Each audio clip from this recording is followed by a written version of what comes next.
So now we're going to welcome Anna Jones, who is CEO of Agency.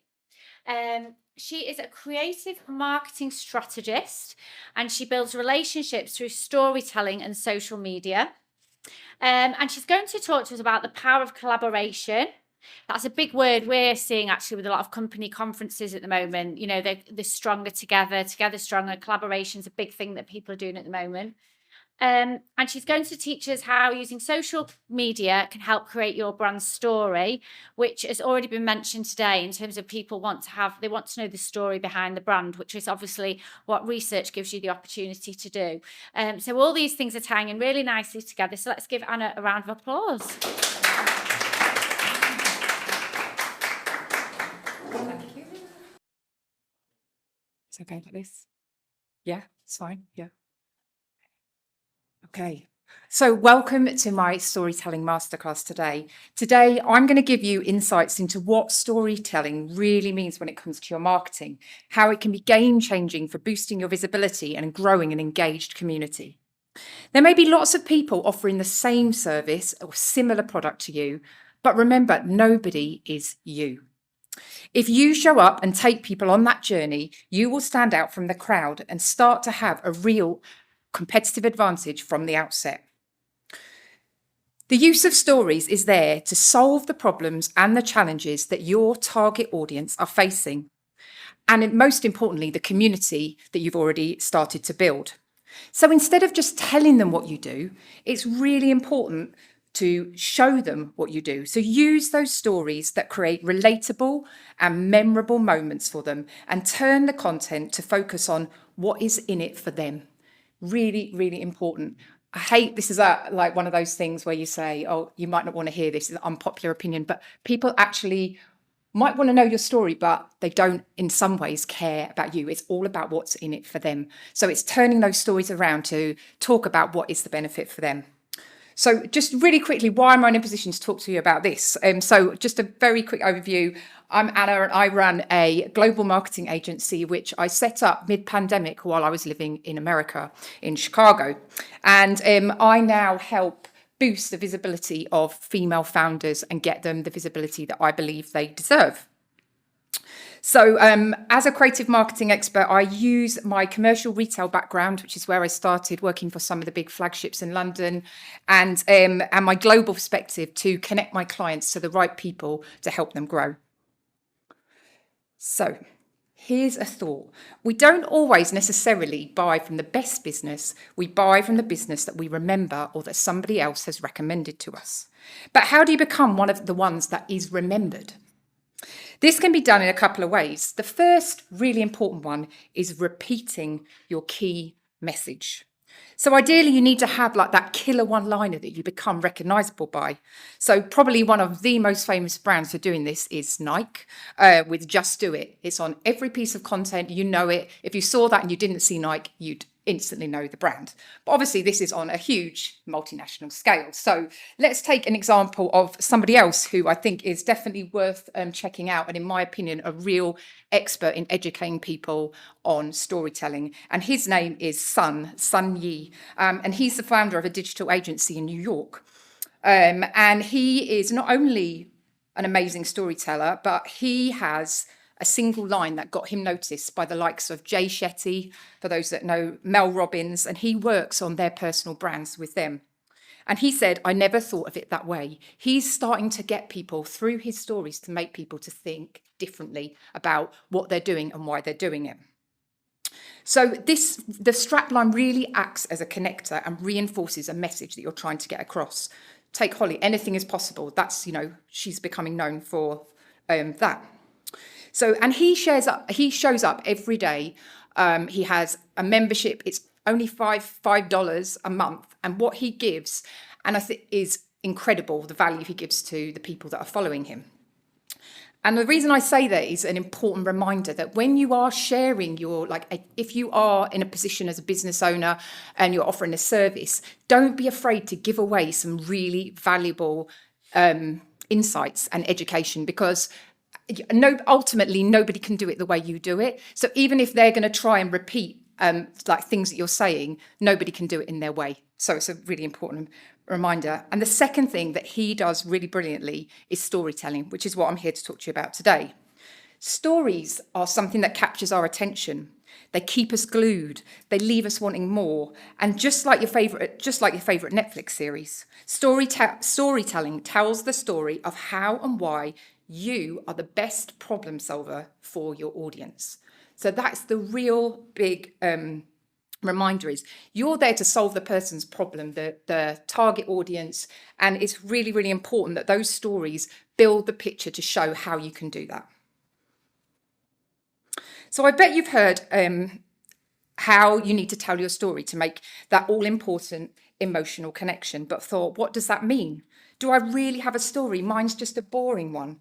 But firstly, I want to reinforce that everyone does have a story, and sometimes you might have to delve further back to get the story. It doesn't always come at the start, as Holly talks about. It can take, quite a while to build that story up. But if you're using stories and different things that are happening, it can make other information that you're sharing much more memorable and relatable. So what storytelling in marketing really means is you need to create relatable content that connects and makes it easy for your audience to think, that is me. They can totally relate to you in that position. And also, the stories that you tell don't have to be that of your own stories. It can also be that of your audience, of your clients, and those you admire. So the authenticity advantage, Holly did mention, tapped into this bit about how important it is to show up as your true self. And that is becoming more and more important, particularly in social media. There's been a move away from trends of, the stylized videos. It's about you talking to a camera, behind the scene glimpses, etc. It isn't just about the polished look. So the key is that when someone meets you in real life, it is actually the person that they've met or been following closely on social media, because again, then it just validates and builds that in vital trust. So, but a personal founder story is something that in time you can build and can be really, really powerful. So, and the other sort of tip of that is people often try to, if you're first starting out particularly, you like to use words such as we when we write content, because we want to maybe appear bigger than we are, because, you're new, you don't want to seem as small. But actually, it's really, really important that the word I is used in your content creation, because actually it shows that you're taking real ownership for what you're doing, you're owning what you're doing, you're owning what you're saying, and you then take people along on that journey. So, don't fall into the trap. I've done it myself, that I thought I had to be, I use the word agency, which can have potentially to some people a negative connotation, but it was only initially me. I just used it as a play on my name. But then as I've built more people, it still does. It doesn't matter that you're still using I, because it's just that ownership. So I always like, when I'm sort of giving out different advice, to give you examples of someone that I think has used a small business owner who has used storytelling absolutely amazingly. And her name is Andy, and she runs a business called Dahlia Beach. So she was a videographer. She had a wedding videography business, which she lost during COVID. She has gone on to turn what was a passion and a hobby of gardening to becoming a huge dahlia farmer, which is a very big turnaround and very different. But what she's done is taken everyone on the journey, the ups and downs of becoming a business owner, of being vulnerable, and rallying around a community of people that love flowers. She has the advantage that she is a videographer and she can take amazing photos, so her content is stunning. But it means that she's not only been educational, giving tips along the way, but she's become entertaining. She's really, you want to see more, you want to know what's happened, and you start to really root for her. And she's very vulnerable in her content. So she'll show when things haven't gone very well. Like last year, there was didn't sort out the irrigation properly, and she lost thousands of pounds worth of stock. And, but she showed how she came out from that, what she's done differently. And she's taken you along. But the really important thing in her story is she's showing brilliantly how to use vulnerability, but not as a victim. Because if you act as a victim, you'll lose people in it. It's all about showing you the vulnerability, but with a level of, this is the lesson I've learned and this is the transformation. And that's what storytelling is all about, how you've gone from one place to another and used your stories to go through that journey. So definitely worth checking out. And I know we've got amazing chat later about Masterclass on Reels, but she also is a master at Reels. So, and that's how she's grown a huge audience. So a compelling story will get you known, but you have to turn up consistently. And that's what Andy has done. So we talked about, again, consistency has come up. You've got to stop worrying about your idea isn't good enough, and you've got to start imperfectly telling it, just like showing up on the camera. So we're going to talk through how you can really help turn up consistently. Sorry.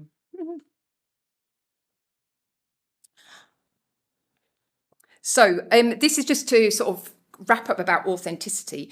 So a study by Talkwalker showed that a consumer has 306% higher lifetime value to you as a business if they have an emotional connection to your brand. So this is about humanizing social and how getting social on social is vital. So you need to give reasons through your content on why they should buy specifically from you, sharing your why in a very genuine way. And I know I've sound like a broken record, but it doesn't matter. It doesn't have to be perfect. And we will go on to talk about some of the challenges people find when it comes to storytelling, but it doesn't need to be perfect. And if you're worried about what people might think, honest, the value pays off in showing up and growing your brand. So, and the other sort of key stat is about Shopify did a survey. About 86% of consumers claim that authenticity is essential when buying a brand. And it's important because customers want to feel like they're buying something real, something that has a soul. They want to know that the company stands for something and isn't just out to make a quick buck.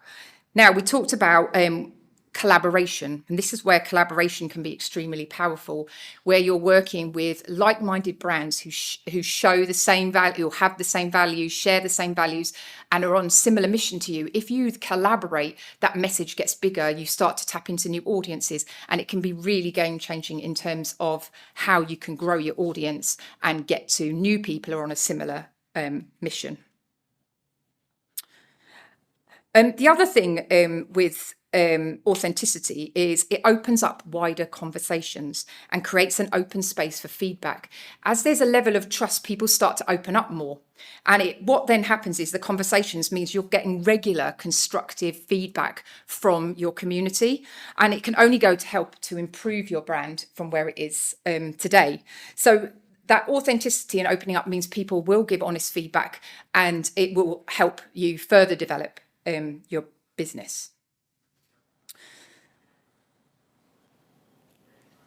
So it's time to leverage your story and to ignite your passion and loyalty in your community. I love Holly. Oh, I love Holly Tucker. I know. We got recently in a networking thing. I was like, they've said, who is your? And I was like, I want to be Holly Tucker. I love her. So how to find your community. And as we've just mentioned, for those that don't know, Holly Tucker is a champion for small business in the UK. And if anyone could show you how to build a community, it's this lady. So she started from her kitchen table and set up Not on the High Street. And from that has now sort of pivoted slightly. So she came out of that business and has this huge community called Holly & Co. And she does initiatives such as this, where she has live events, Colour Friday, where everyone changed the colours. So it wasn't Black Friday, it was Colour Friday, and she got all the independent retailers to get after it. And so if you're ever looking for someone for inspiration and in terms of rallying a community, she would definitely be someone to check out. So you need to be engaging in terms of, community is all about engagement. And someone who I remember talking about this a lot was Joe Wicks. He was talking about how much time he spent engaging with his community before he even started doing any content.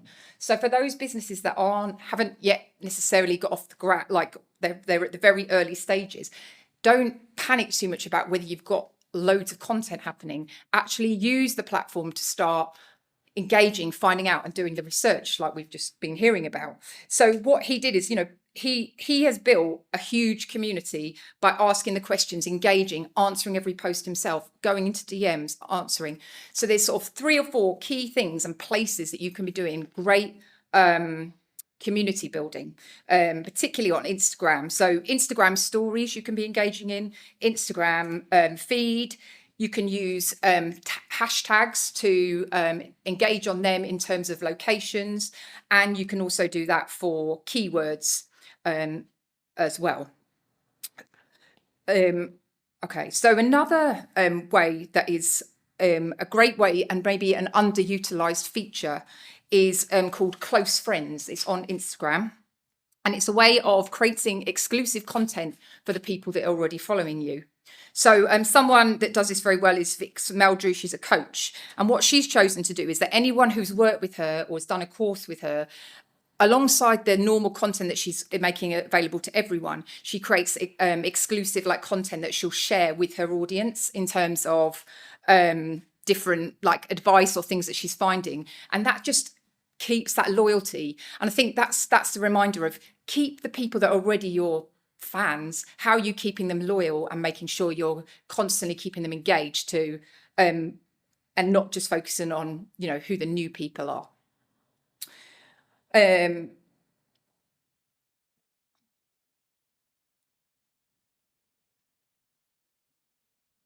Okay, so we've talked about the founder's story. We've talked about how you can work with other people in terms of collaboration and showing up authentically. And the final thing is storytelling isn't just about your own story, it's about those of your supporters and your customers. So this I use an example is one of the ways that I've done this for my own brand is I started a blog last year and I showcase female founders and what they've done and telling some of their stories. This is actually one of my clients in Chicago. But I'm able to show like and inspire other people by, she took a risk. She totally pivoted her business just after COVID. She moved away from family photography and went into much more like female photography.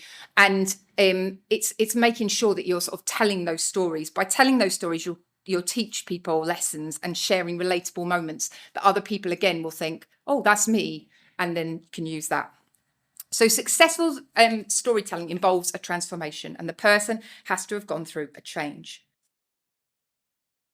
So here are some practical tips and reminders of incorporating storytelling into your marketing strategies. Develop a compelling brand narrative, so a cohesive story that aligns to your values, your missions, your target audience, as well as your founder's story. Showcase real people, such as Tanya here, and experiences, and encourage the use of customer testimonials, case studies, and employee spotlights to humanize the brand. Use social media as a storytelling platform, so that you know, we all learned at school one of the fundamentals of storytelling, which was good old show and tell, where, you know, it's not just about coming and showing something. You're telling the story about why that's important to you. Just think of that as the principles of when you're telling some of the stories in your business, and that's a great way of starting. So, but the great thing is here you've got the visual aids as well, like visual content, particularly video. Obviously, a lot of these platforms prefer video, behind the scene glimpses, etc. And then foster community engagement, so daily engagement. Now, this might shock you, but I would say a minimum of 15 minutes, absolute minimum of 15 minutes every day on a platform to keep your engagement going. And that's like, and try and be that conversation starter, bring other people into conversations, tag people that you think might be interested. It all helps in showing that sort of genuine side of how you're trying to grow. Okay, so in terms of challenges, okay, I'm going to ask a question. Who thinks, wow, this sounds a bit overwhelming. How am I going to tell my story? Well, or do you think, oh, I don't know how to do this? Got sort of challenges in mind? I don't know, maybe put up a show of hands that think I'm feeling a bit more confident, but I'm not quite there, or could be the first one, maybe. But anyway, so there's lots. When I start talking to people about this, they're like, oh, but this. So I thought I'd just come and talk through a couple of the key challenges that people come to me when I start suggesting that storytelling could be a great way to grow their business. So firstly is about, how do I get consistent? So this is tricky as a small business owner. You're spinning loads of plates. You're the finance, your marketing, your product design, whatever it is. So you have got lots of things, but content batching is a really, really good way to get some templates in place, and some of the sort of saves you time and leave a bit of space for that impromptu content. But it means that when maybe you have to turn your eyes to a different part of your business, you still know that there's going to be a minimal amount of content going out. The other thing is a scheduler. So there's some amazing free scheduling tools that can be used for cross-tracking, that you've got a good mix of different content, but also that content is going out, as we talked about. But just remember, don't be careful that if you are scheduling it, try and schedule it on a time when you are available and around, so that you can actually, not the old famous post and ghost, but don't just post something and hope that people respond. Be there to interact with any comments, or be proactive around other people that you think might be interested, so that they suddenly see you've commented on something and head towards your own content. And then the other big thing is people struggle with the good old imposter syndrome. So the beauty with storytelling is no one can tell your story. So it's better to turn up consistently and slightly less perfectly than to not turn up at all. So it's a reminder, it does need coaching. That's why I help a lot of people with mentoring, because we try and do things. And there are some ways that can, a year ago, there was no way I would have done videos on any of my social media channels, but it just took a lot of practice. And the way that I did that first was to start on stories, because they're only there for 24 hours. They go away and you can post and hope for the best. So yeah, I'd always say that's good to start with if you feel like you're almost ready to start showing up, but you just want to get a bit more comfortable. Stories is a great way. And the final one that is always surprises me when I first start talking to mentoring clients is, what if people don't like it? What if I get negative feedback? And it's almost like, what if there's a bit of a backlash on, even if it's not at all controversial, it's just what they're saying necessarily, but they just have this fear of rejection, which, no one likes to be rejected. So I think the important thing with this is, you're not going to be the right fit for everybody as a small business owner, which means, one, it's great news is there's space for everybody, because there's everyone has different styles, etc. And two, if and therefore, if they don't necessarily like the style of what you're saying, they're probably not the right audience for you. But also, in terms of negativity, I just say, be like anything, be professional, respond if you need to take it offline, etc. But the likelihood of that happening is so slim, but people think it's higher than it is. So it's just making sure you kind of put that to the back of your mind. So, and then the last thing, I've saved the best till last, is embrace your small.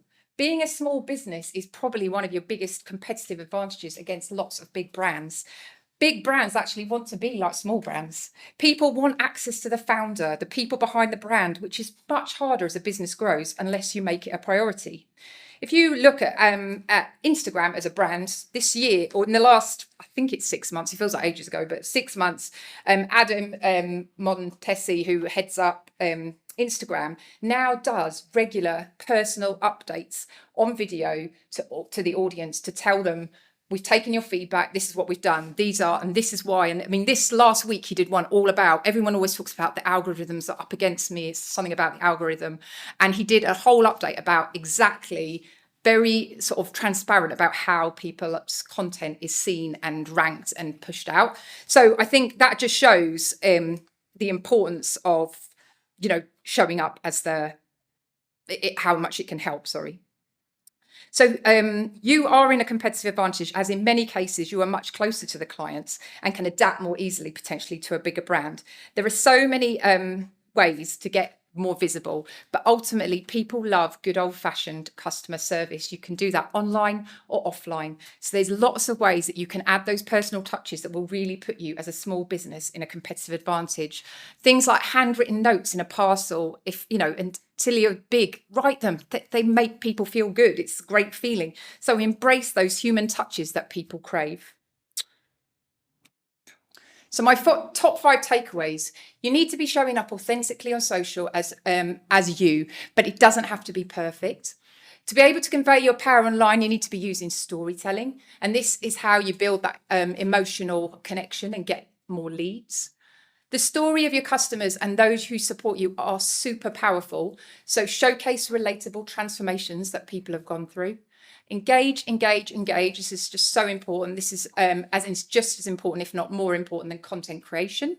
And keep it simple. Avoid jargon and talk your target audience's language. Don't confuse them with, I don't know, technical talk. Make it simple and easy to understand. So I hope today I've encouraged you as small business owners to embrace your unique stories and confidently incorporate creative storytelling into your marketing efforts. I think as we all sit here as small-sized business owners, we should be feeling optimistic that by showing up authentically and consistently in our marketing as us, we will attract a community of supporters and clients. And I love this final thing is the secret sauce to profitability is people want you and trust you to solve their problems, not someone else. So that's my ultimate goal. And remember, perfect is not the aim. Just start showing up, and good luck. Thank you.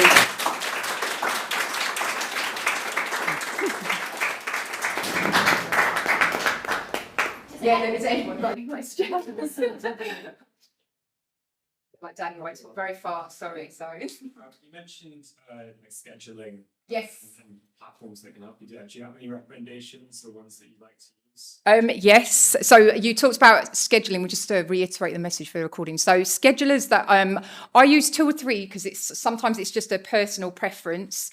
So predominantly for Instagram, I use Planoly.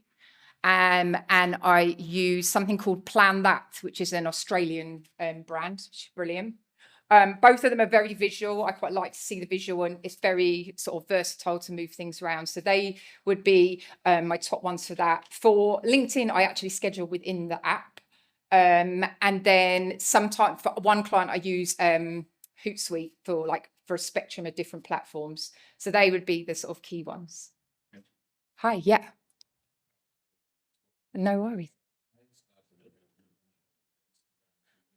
Uh-huh. Yeah.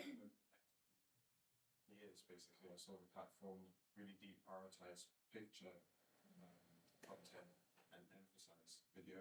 When I did the poll with my followers and I asked, what would you rather see, infographics or videos? They all said infographics. Yeah. Okay.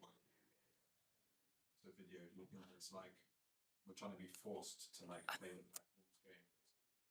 I think so. You're asking about what sort of the optimal mix of content is and whether it's going to change, keep carrying on to in terms of the focus on video, or whether it's going to go back full circle. So I think Reels do definitely get you in front of more people. Like they're still being pushed out, but the question is whether they're always the right audience. So the lady that I talked about on here, Tanya, we had a viral reel for her, and it went to, she had an account of only 1,000 followers, but it went to 3 million people. And it turned around that she gained 46,000 followers in the space of a month. But actually, a lot of those followers weren't always the right followers. So people crave that sort of viral. And I think the important thing is the balance. So actually, like Adam, who we talked about, has talked about how they're going back towards more emphasis on pictures, and the content that actually works best on the platforms that I help manage. Our carousels are really performing extremely well because they make people stay on the content for longer. So it means then that's sort of seen as by the algorithm, and it starts to push out that someone spent longer on your content. So carousels, I think, are really important to have a good mix of those. And I still do think I actually over this last month haven't done as many reels, and my reach has definitely dropped significantly. So I think you need a balance of both. But I think with all these things, showing up consistently, and you've got to do what's right for you. And if you don't have the time and you don't feel confident video, then I'm not saying don't do it. Try, you've got to get out of your comfort zone to grow. But at the same time, I think it's important that, if you can do some video, start with stories. And I think stories can often build some of the most valuable connections, actually, because it's it's more private. So people start to ask more questions as well. Thank you. No worries. Anyone else? Right, thank you.